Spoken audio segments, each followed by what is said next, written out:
Pienso en la naturaleza cuando está tan caída que se ha pervertido, y precisamente este es el caso de la conversión de hoy.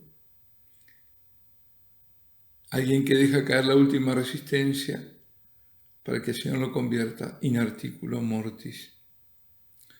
Se trata nada menos que de Oscar Wilde, el gran dramaturgo, ensayista del siglo XIX. Actualmente la fama del gran escritor es opacada, lamentablemente, por uso el término en boga, por ser ícono gay, o sea, imagen de homosexual típico.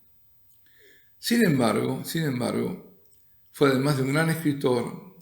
Recordemos su famosa obra, por ejemplo, El retrato de Dorian Gray, un hombre de una gran lucha interior, donde al final lo llevó a la conversión al catolicismo. Hombre extremadamente frágil, pero con deseo de Dios. Ese Dios y la lucidez que nunca le faltó lo llevó a la conversión y a pedir los sacramentos antes de morir. Pero, claro, de eso mejor no hablar, porque va totalmente a contracorriente de esa imagen monocolor, o falso arco iris que se le quiere dar. Tan trastocadas están las cosas, que lo que ayer era motivo de vergüenza, hoy es de orgullo. Y al revés. A Sodoma la llaman ahora la ciudad de la libertad y la alegría, cuando siempre será la de la trágica rebelión a Dios. Pero vayamos un poco a la historia. En 1897, Oscar Wilde fue sujeto de un proceso por sodomía y condenado a prisión. Cuando estuvo en la cárcel de Reading, leyó muchas obras religiosas, y entre ellas las del nuevo gran santo John Henry Newman. En la cárcel se reconcilió con su mujer. Se abrazaron después de tanto tiempo, hablaron todo el tiempo que les fue posible, sobre todo de los hijos.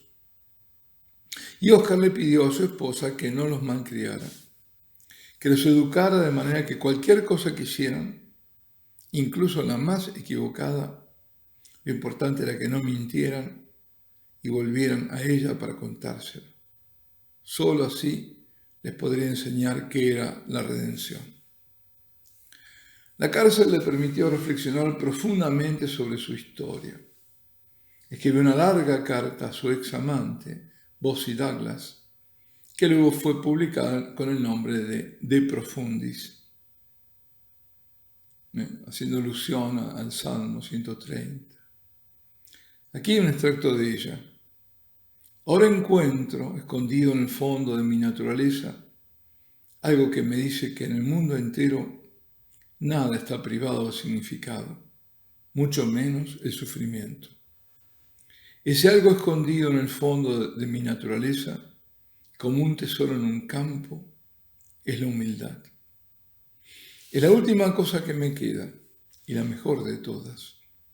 El descubrimiento final al que he llegado, el punto de partida para una nueva evolución. Y esto también, quiero llegar al momento en el que podré decir, con simplicidad y sin afectación, que los dos grandes giros decisivos de mi vida fueron cuando mi padre me mandó a Oxford y cuando la sociedad me mandó en prisión. En mi perversidad y por amor a ella, cambié las cosas buenas de mi vida en malas y las malas en buenas. Recuerdo mientras estaba sentado en el banco de los imputados, en ocasión de mi último proceso, haber escuchado la espantosa denuncia que Lockwood era el fiscal, hizo de mí. Casi un pasaje de Tácito o uno de Dante, una de las acusaciones de Savonarola contra los papas de Roma. Y de haberme sentido disgustado por el horror de aquello que había escuchado, de pronto me vino a la mente, sería bellísimo si fuese yo quien dijese todas estas cosas de mí. Por cierto, que el colectivo LGBT y no sé qué más, esto jamás lo dará a conocer. Bueno, Oscar es puesto en libertad, vuelve a caer, va a Italia, de allí a Francia, a París, está enfermo. En París lo encuentra su viejo amigo, Robbie Ross, quien gracias a Oscar había descubierto el catolicismo, se había convertido y había cambiado radicalmente su vida. Con Ross habla de sus hijos, que el amigo visitaba con regularidad, y por él se entera que uno de ellos, Vivian, se había convertido al catolicismo. Eso a Oscar lo hace feliz. Le dice a Robbie que él también quería hacerse católico, después de haber esperado toda su vida. Robbie se sorprende. Le cuesta creer lo que oye, se conmueve. Le pregunta si realmente está convencido y le dice: el catolicismo es la única religión en la que moriría. Esto lo había dicho también después de salir de la cárcel y ahora, por una vez en su vida, quería mantener la palabra. Siempre había estado a punto, pero luego daba marcha atrás. No se puede decir que llamaba y que no le habían abierto. Más bien, el Salvador llamaba una y otra vez a la puerta de su vida de perversión para rescatarlo. Mientras tanto, uno tras otro, sus amigos y ahora su hijo habían dado el paso a la luz y a la verdad, el paso a la vida. Cuando Robbie ve que el muy enfermo Oscar empieza su camino de agonía, sale disparado en la búsqueda de un sacerdote. Va a un convento cercano de los padres pasionistas y allí encuentra un padre irlandés en París, o sea, un connacional de Oscar Wilde. Así de delicado es el Señor. Recibe los sacramentos del padre Cuthbert Dunn. Pierde luego el conocimiento mientras aprieta el rosario del padre Cuthbert. Es el 30 de noviembre de 1900. Oscar Wilde, el de la vida arrastrada a las puertas del infierno, finalmente muere en la paz del Señor. Alabado sea Jesucristo.